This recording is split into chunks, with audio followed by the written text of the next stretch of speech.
السلام عليكم ورحمة الله وبركاته.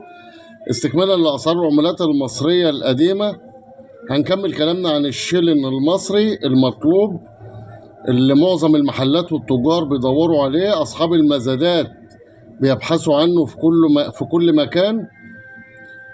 الشيلين ده فيد واستفيد، اللي بيشيله بيستفيد واللي بيشتريه بيستفيد واللي بيبيعه بيستفيد، لأنه مطلوب جدا ونادر جدا. معظم الناس بتدور عليه في أرجاء مصر كلها. بيسموه شيلين الدولة المصرية، هو حقيقة هو شيلين الدولة المصرية.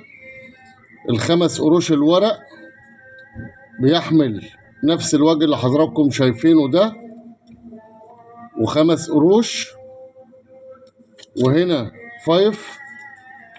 الشيلين ده بيعمل من 40 ل60 ألف جنيه، بس بشرط واحد. هو شرط وحيد المطلوب فيه: أولا لازم يكون مكتوب هنا الدولة المصرية بدل من كلمة جمهورية مصر العربية، لأن لو مكتوب جمهورية مصر العربية زي اللي في إيدي ده بيبقى قيمته من شيلين ل5 جنيه، من جنيه ل5 جنيه، ملوش أي قيمة في السوق. لكن مجرد وجود كلمة الدولة المصرية ده بيعمل فلوس. الشيلين ده تم إصداره بالقانون رقم 50 لسنة 1940، وتم إصداره على مراحل متعددة قبل الثورة في عهد الملك وما بعد الملك لحد فترة قريبة جدا، وبعدين بدأ ينقرض ويتمنع وبقى من الذكريات.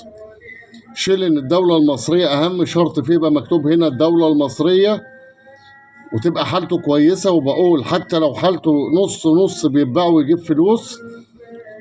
العملة الوحيدة اللي بتجيب فلوس على حالتها أيا كانت، أهم حاجة ما يبقاش مقطوع ولا ملزق ولا الكلام ده.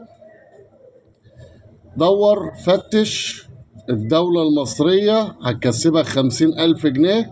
الدولة المصرية لو موجودة معاك هتبقى البريمو وهتكسب. دور وفتش في جيوبك، في دولابك، عند جدك، عند جدتك، إن شاء الله تعثر عليه.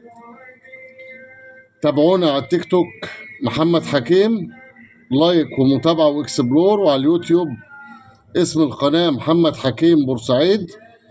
وفي فيديو نازل قوي جدا ان شاء الله بكرة او بعده عن العملات اللي بتحمل وجه النسر، يعني حضرتك هتقارنها. ده هيبقى موجود على اليوتيوب، وبكرر اسم القناة محمد حكيم بورسعيد. وبالتوفيق للجميع، واشكركم واشوفكم على خير.